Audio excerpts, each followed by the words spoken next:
All right, magic makers. I've been fascinated about this topic for a while. And so I was like, I got to talk about it. But also because of my good friend, Miss Julie Costa, this is her jam. And so we need to jam with her because I love that she explains. Okay, what am I talking about? We're talking about hypnosis. She talks about hypnosis in a very approachable way. It's not one of these like woo woo, hairy fairy things. It's very approachable. And I love her approach to it. And I think for many of us, and we were talking about this before I press record, many of us get caught up into this is just what I do. And we don't really think about why we do it. It's just, I'm doing my do. And that's how I work, how I roll. So welcome to the show, Miss Julie Costa. Yay! I'm so excited to be here. This is fun. This is gonna be fun. It is going to be fun. And, we were talking before we press record, and I want to bring the people into it. So I was saying that, and you were having this conversation with your clients, is that I don't even know what the percentage, and you know more than I do. Like I'd say about 80% of our daily activity is just what we do. Like we don't even think about it. Like we're driving in the car and then all of a sudden we're like, oh crap, I'm in my driveway. And we're like what happened? Like somehow I didn't hit anybody, I didn't hit anything, and I am here in my driveway. And most of us don't even think about that. Or, I put my creamer before the sugar. I don't know how that happens, but like next thing you know, I'm drinking a cup of coffee. Well, because it's subconsciously ingrained because it's something you've done repeatedly over time, like repetition. Fun fact I will share, because I was literally just teaching on this last night, is like what we consider our reality, like our current reality, what we're in, because I just find this fascinating. At any given second, you, me, any of us, we're taking in 2.3 million bits of data per second through all of our senses, subconsciously. But then that information is obviously way too much for your conscious mind to hold. So it goes through all these filters, but it goes through filters based off of things like your values, your identity, your beliefs, like stuff like that, and then presents to you consciously 126 bits of information every single second. So you have 2.3 million bits of information coming through you subconsciously any given second, but consciously you're only aware of 126, which is still too much for your conscious mind to hold. Yeah. So it was funny just teaching about it last night because people are like, wait, oh my God. So I was like, yeah, if you change your filters of like how you filter information, you'll always come up with a different reality. It's kind of wild. Yeah.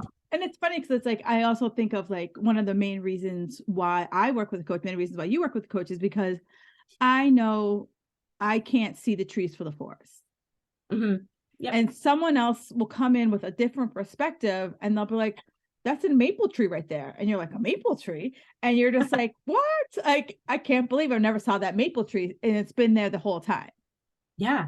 Yeah. Oh, and it's also like your version of reality is going to be different than someone else's version of reality. And like your model of the world based on how you were raised, again, is going to be different than someone else's model of the world. Where like maybe somebody was brought up to like look at trees and like no trees. And it's like, we're not like not noticing. Right. It's really fascinating. And it's funny that you bring up like how we were raised. And a few weeks ago, I did a whole podcast on perfectionism, and the psychologist I was talking with, she said the same thing. She's like, so many of the things that are so ingrained in us have been things that, even before we were conscious of our parents or our family of origin, just things that just, this is how it was done. And we never really like broke it out of like, wait, this is because I was taught that this is how certain things happen. Yeah. So that's your imprinting years from like 0 to 7 years old. Your conscious mind hasn't formed yet. So you're taking everything in subconsciously. And a lot of times you're thinking, well, this is just the way it is, or like, this is true. And like maybe subconsciously, like someone you were watching as you grew up, like put the cream before the sugar and the coffee. Do you know what I mean? And that's what you do now. Yeah. So it's like the 0 to 7 years old mark, the imprinting years is like actually like a really important time because you're taking in everything subconsciously. And it's funny because it's like, as you think back, like, to, I have no children. So caveat. So, say from like 0 to 1, your kid is just like watching and just like taking in every little thing and just trying to figure out like, what just happened? I was in a dark little place and now there's noise and people and so forth. And so it's really interesting to just think about like, wow, what is your kid actually like Mhm. taking in from just watching your random life? Yeah. And some people get afraid of that, honestly. Like this came up last night. People get afraid of that and they're like, oh my God, like every waking thing that I do, like, what if I'm setting them up for failure? And I was like, Oh, you're not. Like, it's a way of life and it's like, it's fine. And there's different things you can do moving forward. Like, I think an example that came up last night, because we were just talking about these different beliefs and how her son can kind of just like go off and misbehave, right? right. And instead of coming from the place of like, what's wrong with you? She was like, oh my God, she's like, my mind's blown. I'm just going to come from a different place of like, what do you need right now? Right. Not like what's wrong with you so that Right. he doesn't subconsciously, start moving forward with like, well, something's wrong with me. Right. Right. Right. Because it's like acting out doesn't necessarily mean there's a problem. Yeah. And Yeah. maybe there is a problem. So it's like it could be A or B. Exactly. Yeah. So it's just fascinating, but there's like no way we can prevent a lot of things. So I was showing people last night, I'm like, don't tippy toe on things. Oh, You're not walking on eggshells. Like just live your life. You'll just right. be more mindful of certain things now moving forward. That's all. That's all. And that's true. Cause it's like I always feel that, I do fitness. So I feel like in the fitness space, we take in all of this information that I should be having this supplement and this and this and this and this. And you like take in these 50 million things and you get so overwhelmed. And you're like, well, if I can't do all 50, I shouldn't do any of it. Mm-hmm. Oh yeah. Cause it's like an all or nothing mindset, right? Right. It's overwhelming. It's very overwhelming. And it's, and when you were fitness, you and I are very similar, where it's Yep. like, do what you can do. Right. Because it's like if Yes. I try to take in, even in this like subconscious way, if I start being like, every little thing that I say, every story I tell, it's gonna be and you're like, no, no, no. Like now you're just gonna be like paralyzed. Yeah. You're going to stop yourself from moving forward. Like Right. it's sensory overload. It's too much. Yeah. And it's like, let's be honest. Your kids are always gonna have some shit about you. Like regardless Mhm. of how enlightened you are, there's always going to be something that your kid's going to bring up 20 years later and says, remember when I was 10? And you're going to be like, what? Oh, that? Yeah, absolutely. Even if it's like the best upbringing, there's always going to be like, there's going to be something. There's always going to be something. So it's like, if you could do your best to avoid the blatant some Yeah. things, but Yeah. there's always going to be, you can't please everybody, even your kids. No, no. And you just do your best. That's all you do. You do your best. Right. So how did you, come to, first, let's just back up. So you do hypnosis, EFT, and then NLP, yes? Yep. So yeah, NLP, EFT, big focus on hypnosis. And then some other like subconscious reprogramming stuff. Like I do something called timeline therapy too, Right. which is awesome. Yeah. So for those people who are like, I just rattled off a whole bunch of vocabulary lessons for them. Let's just like break down the vocabulary so that we can go deeper and everyone's like coming along on the ride. So hypnosis, like most people think of like, it's a party trick and you Yeah. wave a watch and the next thing you know, I'm barking like a dog. Yes, that's usually my very first question is like, what have you heard about hypnosis? And that's usually it, right? Right. If you grew up in the Boston area, there was an R-rated hypnotist, Frank Santos, and I think Oh my God. Yes. yeah, I went to him a couple of times, so I think like a lot of people remember him. But here's the thing with hypnosis: it's not any of that. It's not mind control. It's not making you do something you want to do. Because at the end of the day, you're so there's two parts of your mind. There's your conscious, which is like the overthinking, like analytical, logical. It's always working. And then there's your subconscious mind. And so in hypnosis, we work with your subconscious mind. But the good news is your subconscious mind is highly moral and highly ethical. And it would never take anything on. Like, let's say, for hypothetically, in a hypnosis, I was like, yeah, you're going to bark like a dog every time you hear the word money. Mm-hmm. If your subconscious mind's not aligned with that, it's just going to dismiss it. So there's no way you could be made to do things against your will. All hypnosis is, in a nutshell, is getting you to a very relaxed state, because we need to relax the body in order to relax the mind. It's getting you to a super relaxed state so that your like overthinking, analytical, logical mind quiets down so that we can work with your subconscious. And then through that, we're just installing like new empowering beliefs, new suggestions to support the life you want, the business you want, the goals you want to achieve. And I like that. So, Yeah. Because it's like, if you think about it, so many of us are so like hyper aware of things. And so we want to get it right. And so, but by doing hypnosis, it kind of says, okay, ego, stop trying to protect and just you sit over there, take a time out and let me talk to the person who's really driving the bus. Yeah, we're getting your ego out of the way. Absolutely. Because when it comes to like goals too, I'll always say your conscious mind is the goal setter. Yeah. So it'll say, like, yeah, I want to lose weight. Yeah, I want to make more money. But your subconscious mind is the goal getter. It's the one that's going to allow you or deny you to actually get it. Right. Because your subconscious mind will be like, well, here are all the things that we got to get through in order to lose the weight. And then your ego's like, just bust through that. And your subconscious, like, we've bust through that before and we fell on our ass. So we shouldn't do that. And you actually brought up a really good point too, with it saying like, we shouldn't do that. Your subconscious mind, its number one function is to keep you safe. So if it thinks something is not safe, it's not going to allow you to go there. Yeah. I'm glad you brought that up. Yeah. That's its number one job. That's it. That's hypnosis in a nutshell. Okay. So then you talked about EFT. Yeah. So EFT. So I don't focus on that a lot. Sometimes I'll do with clients. So it stands for Emotional Freedom Technique. And what most people know it as is tapping. Yep. You're tapping on like different meridian points in your body, from like your head to your eyebrow, side of your eye. And what that does, it's almost like a jolt to the system where you're repeating a couple of different things of like how you're feeling. So let's say if it was like, I'm not feeling good in my body, or like at my current weight, you're like tapping on these spots, you're feeling into it, you're getting out how you're feeling. But then you start reframing everything with like positive affirmations and like positive thoughts. And by tapping on the different meridian points in your body, you actually are like shifting the energy and your state and how you feel. Right. So does EFT also kind of short circuit your ego to be able to get into that subconscious mind as well? Absolutely. And do you find that, some people respond better to EFT style versus hypnosis style?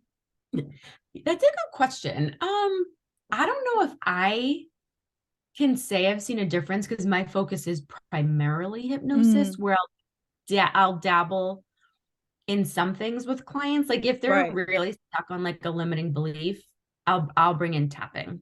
Right. And we'll do that and it'll help. But usually I'll stick with hypnosis. It's funny because there's no like cookie cutter way, right? It's like pulling out the modality you think will work best for someone. Yeah. Agreed. Because I just wasn't sure, like, so I was trying to put it in a box. Like for some people, meditation is just too much to like do meditation, but their breath work is more accessible for them. So just trying to figure out like, is it something more like that? Well, actually, you brought up a good point, because the benefit of tapping, like let's say you got like road rage and you're on the road, you can tapping the car. Yeah. And that could help you in that. You could help you in that moment. So like with hypnosis, ultimately you want to, like lay down, rest, more of a quieter, But tapping you could do anywhere. And we're both Julie and I both live in the Boston area. And right before our call, I was saying I was on this highway that's notorious for like, even in the middle of the day, there's like always traffic. And you're like, where are you all going? It's 11 o'clock in the morning on a Thursday. And that could be a time where you could be like, okay, I'm getting through this. Just tap. And I went to the hospital, like the ER in December, and I was tapping because I was like nervous and I was anxious. Yeah. And so I was tapping there. So I think it's, I would say that tool is more like location dependent too. Yeah. And then the other thing we talked about was NLP. Yeah. So NLP, neuro-linguistic programming, it's basically how we consistently communicate with our mind to get the results that we want, specifically the subconscious mind. And With NLP, there's a lot of different practices, like a lot of different modalities I can do with people. I mean, I'd say the bulk of it starts with just language, like language in Yeah. general, like specific questions to help coach people. But then there's modalities you can do in like 5-10 minutes. Well, actually, one of them is really cool. Where like, let's say somebody's eating cookies. It's a food they like, but they want to dislike cookies. Mm. There's a modality that can help them dislike cookies. I just did it with a friend in peanut butter, and she hasn't had peanut butter since. Oh, that's pretty cool. Yeah. So there's things you can do like really, really quickly, which are considered more like NLP modalities. Right. It's funny because there's a woman that I know that she started doing EFT because she was at a resort and a guy was talking about it, and she's like, I can't stop eating ice cream. And she's like, I live in a city where ice cream is year round. And it's so funny because it's like, you don't think about it, but yeah, Boston, ice cream's year round. Like Absolutely. most places ice cream closes, roughly Columbus Day, and then they don't pick up again until like Memorial Day. And there's an ice cream shop down the street from my house year round, and there's always a line out the door. And she's like, it's year round. And so he taught her to tap, and now like she like only eats ice cream like a handful of times a year. Yeah, it's wild. It's Pretty wild. it's pretty interesting. So what led you, you've been in all sorts of industries. Like what like led you down this path of being like, you know what, like I really want to explore the subconscious mind. Yeah. So I never set out thinking that. That's Yeah. that's where it started. I was burnt out in my business. I just felt, and it honestly, it kind of led to like a mini depression. This was a couple of years ago. And I found this program. It had certifications, but I wasn't interested for the certifications. It was more the personal transformation that Mm. was speaking to me. And so at the time, I actually just joined a mastermind. I joined Chris and Laurie's mastermind, and I was like, okay, now's not the time to like join something else. So I waited. But then lo and behold, in their mastermind, you got assigned a one-on-one coach, and that one-on-one coach was the founder of that program. Oh, so that was like the universe being like, hey Well, girl. it was like crazy. And I still was like, I'm the type that's like, okay, like give me a sign of your sign. Right, And so I was like, exactly. looking for more. I was looking for more signs, and I got them. And then I just decided to do it. I had no idea what I was getting myself into, like at all. And a lot of the time in my practitioner training, I was like, I don't even know what's happening. Like, I don't even know what's going on. I graduated, I integrated, and then I was like, I kind of want more. So then I went for my Right. master practitioner training. And then they offered at the end of that for the next level to be like trainers. So you could train people. And I was like, why would I do that? Like, why would I do that? Yeah, yeah, yeah. And then a couple months passed by and people started asking me about it. And I was like, okay, I guess I'm supposed to like teach and train other people. So then I signed up for my trainer. So I went through like the whole thing. I think there's just one more step, like a master trainer, but I'm no plans to do that. Right, right. Never say never. But it was just like the more information I continuously got and seeing what it did for like my personal, my professional life, I was like, this is insane. I was like, more people need to know about this. Right. Um, and although my training, I walked away with 6 different certifications, the hypnosis was the one that resonated with me the most. Yeah. So that's what I focused on. And it's funny, because I find it fascinating because I think for so many people, our ego, especially in the weight loss space, our ego is so big and bold and just been like, if you're not doing these steps, then you suck.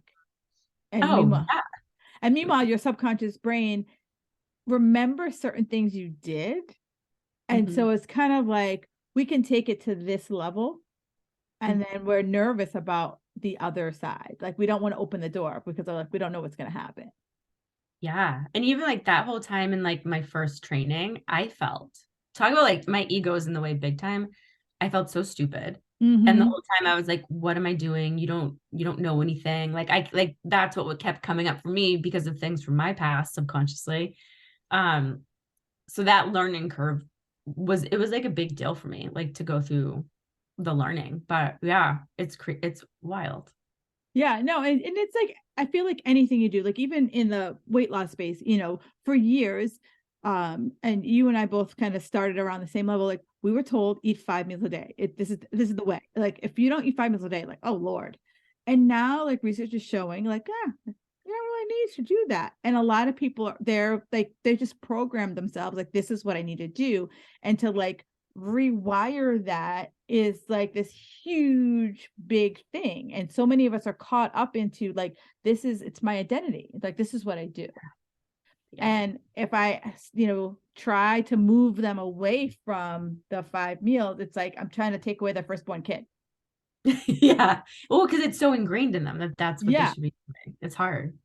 So so it's like we see those patterns, and are those some types of things that you can help people with like, I really want to lose the weight, I really want to create whatever new habit it is, but for some reason I just keep like slamming the door on that Yeah. opportunity. Yeah. And what typically comes up, especially with weight loss, is so let's say somebody comes to me for weight loss for hypnotherapy, which does not happen in one session. It's definitely a couple of Right. sessions, right? Yeah. We're talking about years, if not decades of programming and conditioning. They'll come to me for weight loss, which is great. That's the behavior you want to change. Right. However, we can change the behavior, but there's a root cause of the behavior. Yeah. If you don't change the root cause, another behavior is going to show up. So Right. my goal is to get to the root cause, which typically is I'm not worthy, I'm not Mm, good enough, like I'm not lovable. Like those are typically the root causes right. that lead to behaviors such as like emotional eating or something Yeah. like that. So it's getting down to that first. And so even when I work with people, we don't get to hypnosis until like the third or fourth session Right. because there's like a deep dive intake, but then there's a release of a lot of things we need to Yeah. do beforehand. And it's funny because it's like I think, I always say that women in their 40s, like we were the first line of diet culture. The Yeah. first wave of, every other week there was a new insert the diet that you could try. And the first, I believe, wave to really openly talk about weight loss, talk about like what diet are you on? And everyone's like, oh, I got to hear what diet you're on. So it's a lot to unpack because it's one that we were told you should be on a diet. So it's Mhm. like unprogramming like the should part, but unprogramming, like you said, it could be that, and I've seen it, and you were a weight loss coach for a while, that someone in your family told you were fat. Yep, absolutely. Hmm. Or some, you and I both went to a fitness camp, and I remember this woman, she was in her 50s at the time. Some kid called her fat on the playground in elementary school, and And she that's was holding on to that, 40 something years later, that I don't even know if she remembered the guy's name. yeah. Yeah, most of the time you don't remember like the exact details. You just remember that saying. You remember that one Right. sentence that was said to you. Yeah. Right. So it's either, your parents always put you on a diet because, they thought you should look a certain way, or some kid on the playground said something to you and it just like got in there and it just like took hold. Yeah. I can't even remember the amount of diets. Like I was talking with someone or like Special K was like the big Oh my thing. God. Yeah. Special K. I've done so many Well, back in my day. the one thing that I think is really interesting. So Slim Fast, everyone knows Slim Yeah. Fast. Yeah. And so they're showing like Slim Fast commercials from like the 80s to like how they've evolved to now. And I laugh because I'm like, you haven't really evolved. Like your stuff was always taste like freaking chalky shit. I'm sure Yeah, it's I still, remember tasting it. I remember it still probably still tastes like chalky shit. And then they're talking about like how they support keto and intermittent fasting, and I'm like, okay, so you're like, it's still like the same thing. Have those 2 shakes a day and you'll lose the weight. And I just think it's so funny how like it's, still trying to remain relevant, and it's been, since the 80s, so 30 So plus long. years, 30 plus years, it's still trying to be relevant. It's amazing. Yeah, I feel like I've tried all of the things. I feel like I did try all of the things back in the day. Yeah, and I, for a lot of my most of my career, I was all about fitness competitors. And for many fitness competitors, their root cause was worthiness, right? It was Yes. like Mhm. worthiness, perfectionism, that like, you were praised. If you would go to the gym and people were like, oh my God, you're disciplined. Your discipline is just amazing. And you're like, you love that praise. You're like, oh my God, I'm getting praised for like eating within an inch of my life. Yeah. And it's funny, I unpacked this a couple years ago. I got clear, like, I think the first reason I joined was it was like I wanted to be seen. You're So right. like right, wanting to be seen stepping on stage. And then the second was because I was the type that didn't have like close friends growing up, because I found my close friend circles were the ones like they were talking behind everyone's back. And I was like, I don't want to be a part of this. So I just had acquaintances. So then the second reason became, well, I wanted to fit in and I wanted to felt like I belonged. And I really did get that Right. from there. Like I feel like that was the first real feeling of community. Yeah, and that's what I always tell people, like they're like, why did you keep it for so long? And I was like, it was just like I finally felt like I was around people who like had my same drive. Yeah. And if I think about like, well, I've had my best friend since the 8th grade, and so she's still my best friend, but we have like like our lives are on a very different track. And like if she showed up with like a bloody knife, I'd get in the car and be like, what are we doing? Yeah. We're still that kind of, she's still that friend. But I felt like as like I grew up and was like became an adult, like I didn't have friends who had that like vision and drive. And so like when I competed, just like you, like 15 years later, we're still friends because we're both Yep. like, here's a goal. I'm just marching towards it. Like Yeah. get on the bus or get off. Yeah. I don't And talk to many people from high school, but I still talk to a lot of people we competed with. It I was just different. it's such, and it's funny because it's like you and I haven't like physically talked together, but I was like, I knew picking this wasn't going to be weird. I'd be like, hey Julie, what's going on? How are you? Yeah. How's the pop? Like it just would have been a total like normal conversation. Mhm. But Yeah. yeah, that's the one thing I always say to people about one of the reasons why I competed for so long is that I was fortunate that I fell into a really solid community, and we were a Yeah. community. We were like, okay, like get Heck to, yeah. did you go to the gym? Like, did you like, and it was more about like checking in on each other versus competing against each other. Oh, the support, the Yeah. accountability. Like it was truly a true definition of support and community. Like absolutely hands Right. down. And it's like, and I, for me, it's like if I went back to like my root cause of all of my crazy, still unpacking it because I think it's like a steamer trunk of shit. It was it was like my drive for perfection. Like it was just like, and I was, I think back and I'm like, Mom, I'm not blaming you because that's how you are. You still are that way, and it's fine. But like, it was just like you had to have your shit in a line, like lined up. Like my mom was a single mom. Like like she had to like have us all have our shit together because that was the only way we all were going to get out of the house. Yep. Yeah. So, the perfection piece and the strive for perfection makes so much sense with competition. Yeah. And it's like, and I look back now and like sometimes I'm just like, it is what it is. And it took me so long to get to this, like, it is what it is place. And like some Yeah. people are like, I can't believe you're just so like, whatever. I'm like, oh no, it's here. It's years of work. I'm the same way. Like, because I have stuff with my dad. I'm the same way. It's been years of work, but it's been in the past couple years where I've noticed the biggest shifts. Yeah. Yeah. But Work. it, but it's also like, you also had to come to that awareness. Like, Yes. you were like, because it's like we get caught up in like go, go, go, go, go. And sometimes we see things like, the doors open a crack and we see a light, but we're not ready to open the door because we're, your Yeah. subconscious is like, do you really want to go on that side of the wall? Yeah. You got to be ready. You have to be ready. And I like that because it's like, you raise awareness with your clients. I raise awareness with my clients. And it's a challenge because people want that quick fix, right? They call you up and they're like, Julie, I want to stop eating peanut butter. And they expect by the end of, I don't know how long your session is, by the end of session 1, they are like, taking their teddies and throwing it out the window, where you're like, Yep. and maybe for some people it is, but for other people, it's like, honey, you got like decades of There's a lot. shit to unpack Yeah. before we get there. And so it's not like you're trying to, kick it down the rock. You're just like, the goal is to get to why you do it so that so that so that you now know what your trigger was. Yes. And it's funny because I did offer one-off hypnosis sessions in the beginning, and There are people who had some like, I had 2 people quit smoking with one session, which is like Right. pretty insane. But now I don't offer one-on-one anymore because I know the process, and it helps to get to the root first. So that there's no quick fix. No, There's and no quick fix. exactly. And it's like, usually if we have a one hit session, I can probably give you one or two ahas.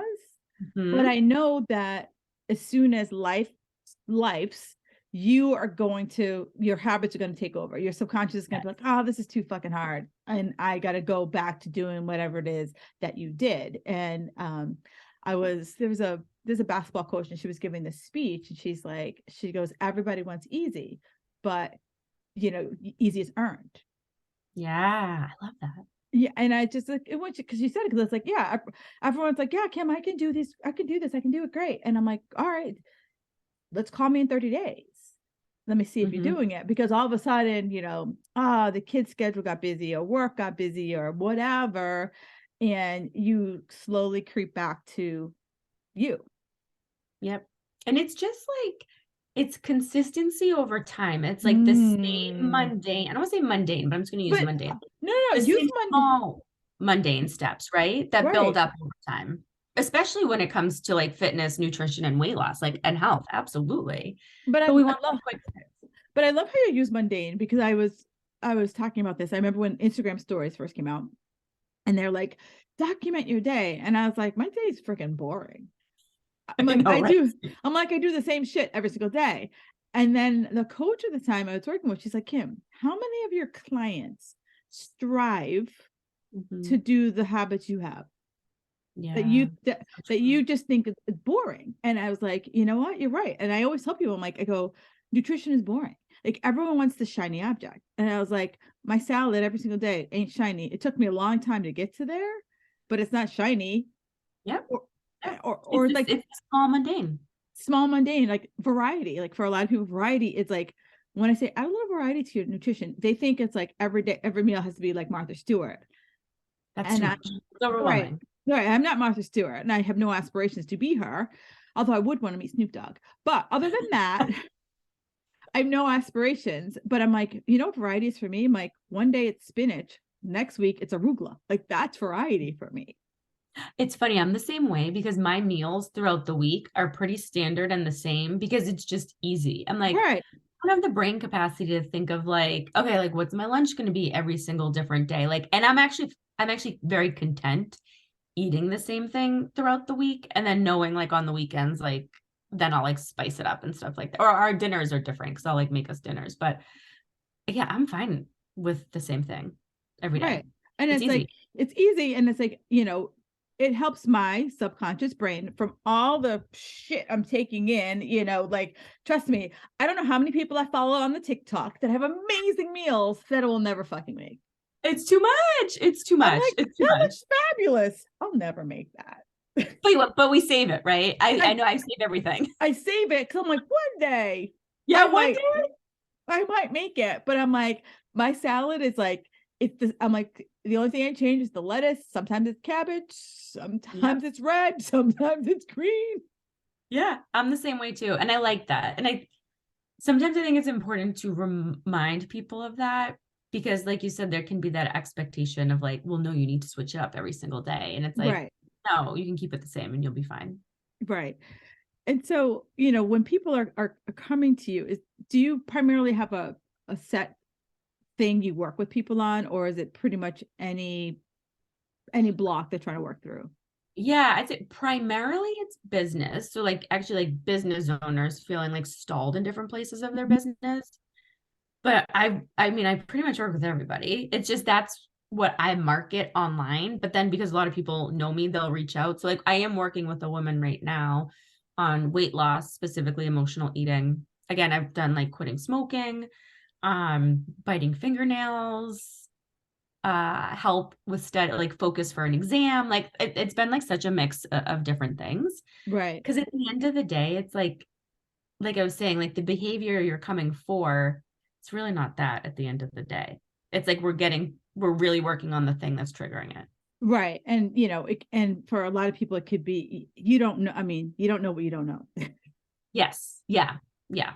So some people really do know it was the little kid on the playground that called them fat. And Mhm. some people really don't know that it was that just snowballed through the rest of your life.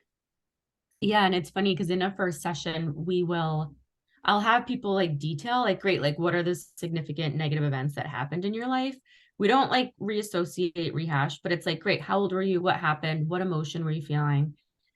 And that's just your conscious mind thinking of all the things because we're kind of just like brain dumping, getting everything out. But then in the next session, that timeline therapy, let's say like anger came up, we'll go back on your timeline to like a first event or experience where you felt anger, and your Mm. subconscious will actually present the first time that you felt anger in order to like release that. You know, it's funny because like you're saying like the go through like the traumatic, and it's like, ooh, I'm like, I would have to like sit for a while because it's like Yeah. your ego or even your subconscious is like, you know what, we put that up in the attic and we're not Mhm. going to deal with that. But it's funny because that session's like an hour and a half because Yeah. and it could be like small things or big things, right? Yeah. Because not everybody will have like big things, but they'll start talking. And then the more you start saying things, it's a popcorn. Oh my God, this happened when I was this years old. Like, Right. it's just funny when you're in that space of thinking of all the things, what comes up. Yeah. Or also just things that like you've just always like hidden because of shame that you're just like, um, do I talk about this? You know, it's funny. One of the questions I ask in the first session, and it's towards the end, it's, what is something you can't tell somebody or something like what is Yeah. what is something you've never been able to tell someone? And I don't ask it because I need to know. I ask it because once they say it, that automatically starts releasing shame on the back end. Yeah. And you know, for those of you who haven't really followed Brene Brown, she does a whole amazing conversation around shame, and just the things that, you know, many, and it doesn't have to be a big thing that we Nope. feel shame around.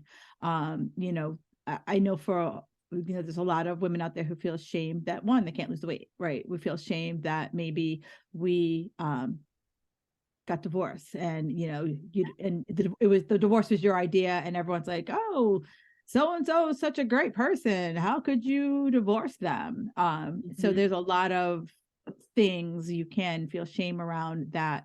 And maybe there's shame that, like, you know, Julie talked about this unspoken thing that you might not, you know, ever remember, that happened to you, that maybe happened at such a young age, you don't even know how to articulate it.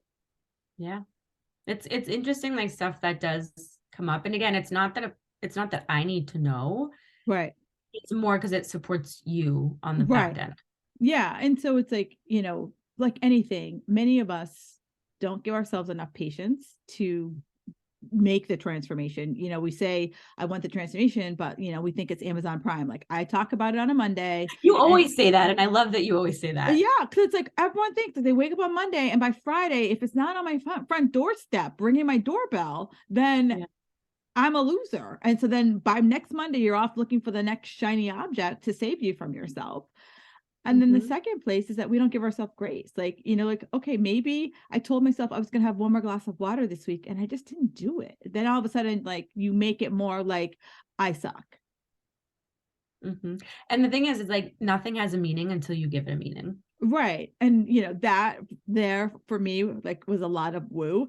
And it just took me, like, with the first conversation that I ever had about just kind of like releasing my guilt about, Yeah. you know, I couldn't get shit done. Like my programming was I had to be productive. Like that was my Mhm. programming. And if I didn't hit all the check marks, then it was a shit week. And that was like one of the biggest things that I had to just like release.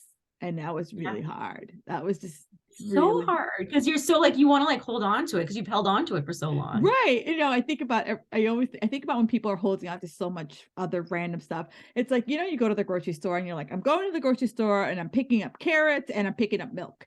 And then you walk through the store and then you're like, oh, we need this, we need that. And you're just, next thing you know, like instead of getting a basket, you're like trying to juggle all the things up to the front counter. Mhm.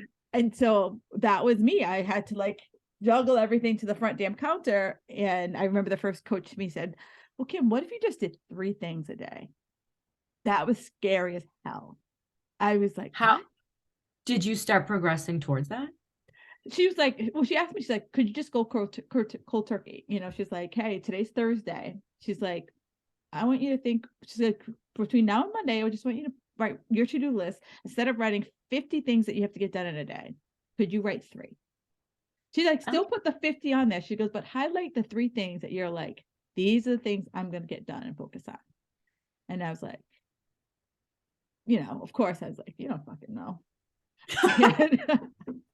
You know what I'm capable of, what I can do. Right. And so like, you know, I want people to know, like, I'm the biggest skeptic out there. Like, I am always waiting for the other shoe to drop. I'm waiting for someone to kidnap me and put me in a container truck. That is me.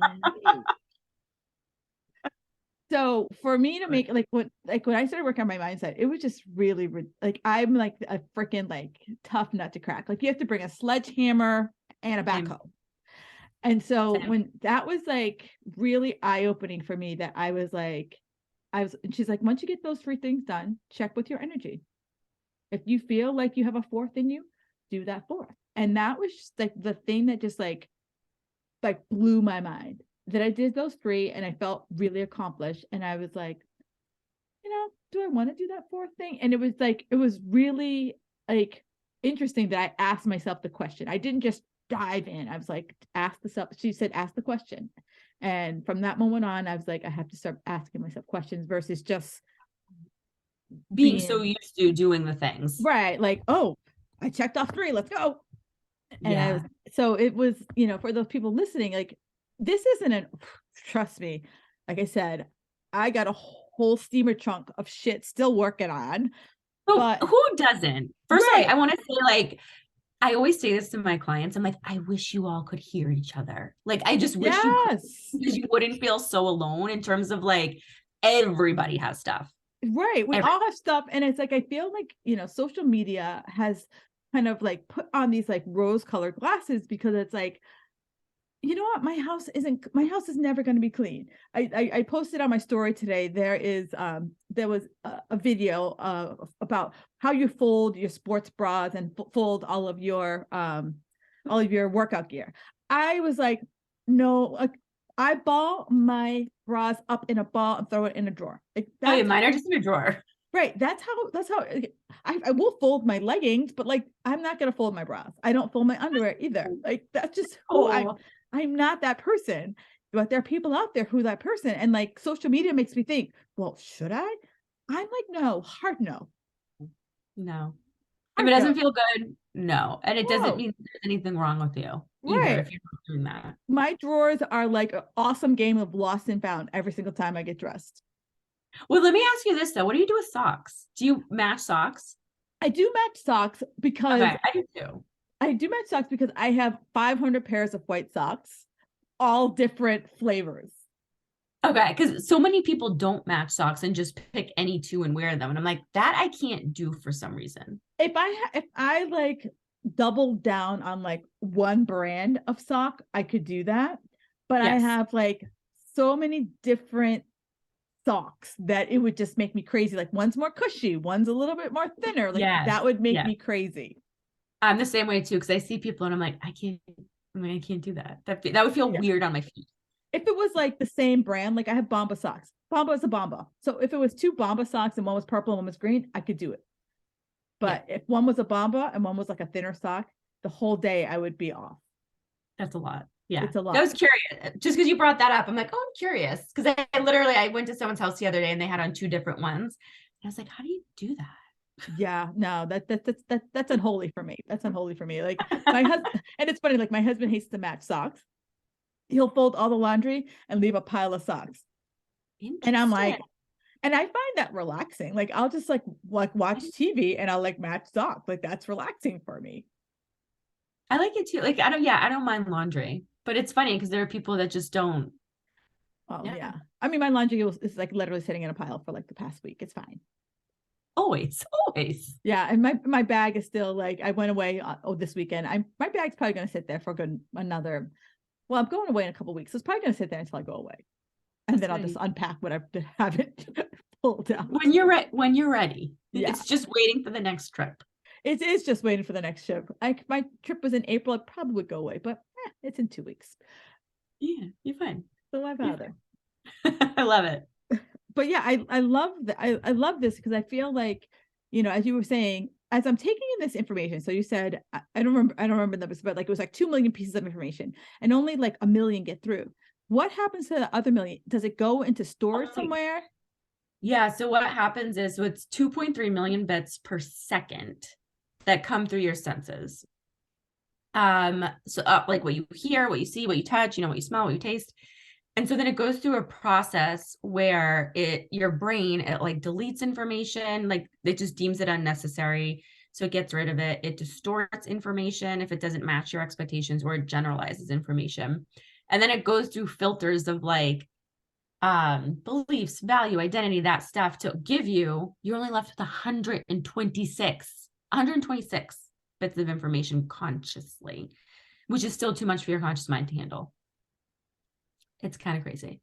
It is. I mean, I always knew that, like, you know, and you know, you're taking in stuff that you don't even realize, like, you know, like I'm seeing that there's a light there. I'm seeing that my phone is right here. Like I'm seeing that there's a Post-it note there. And like some of it, I'm just kind of discrediting it because it's just been there for forever.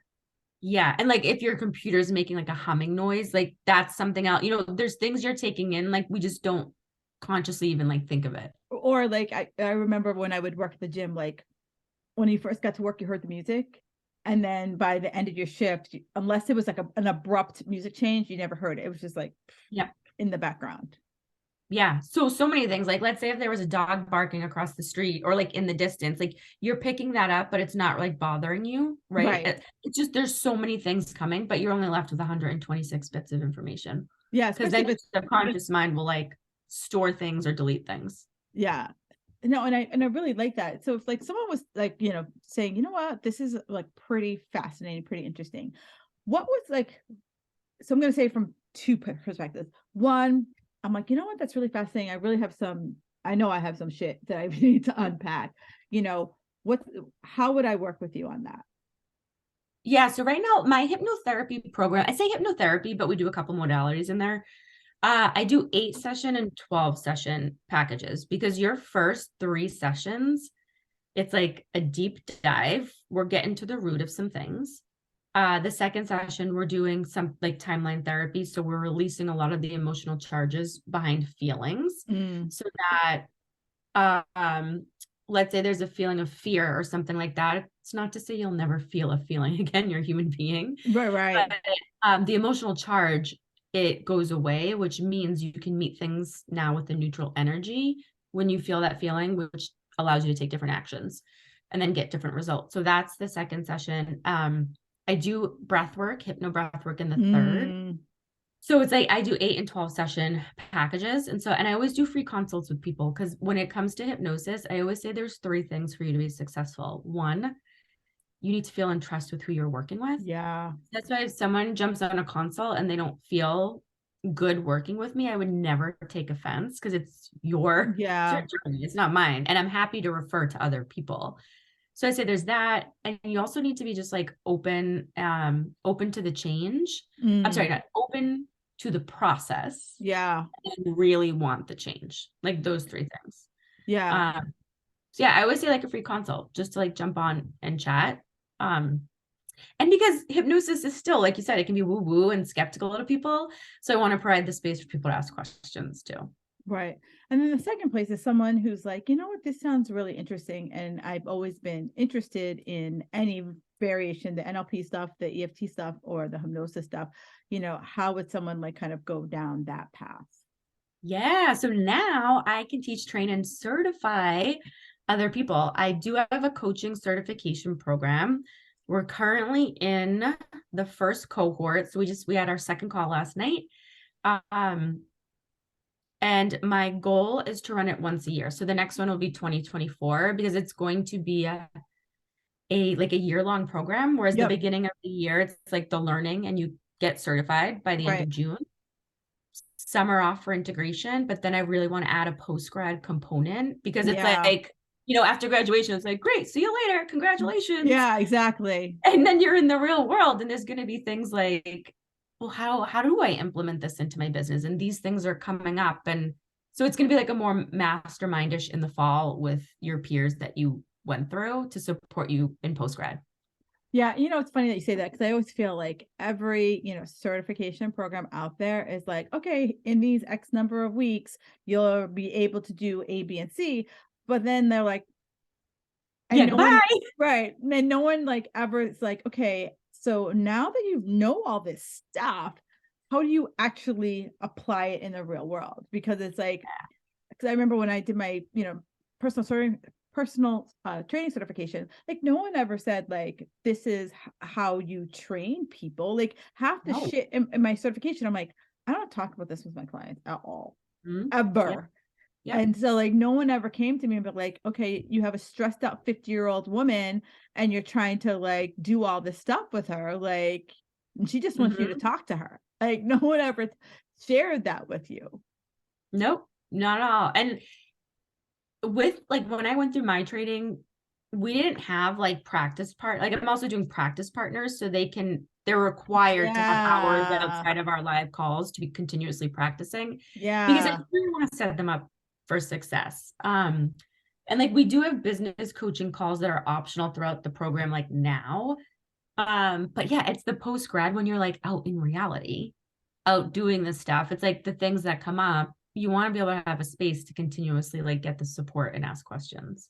Yeah. And I love that you're throwing in the practice, because, even when I did my coaching certification, like there was no practice. Like I had a practice Yeah. client, but there was no like before you were like set out into the world. Like, and I was fortunate that I was already training. So I already knew how to have clients. But if I didn't know how to have clients, I'd be like, It'd be hard. hi, Julie. I'm Kim and we're gonna coach. It would have been so freaking awkward.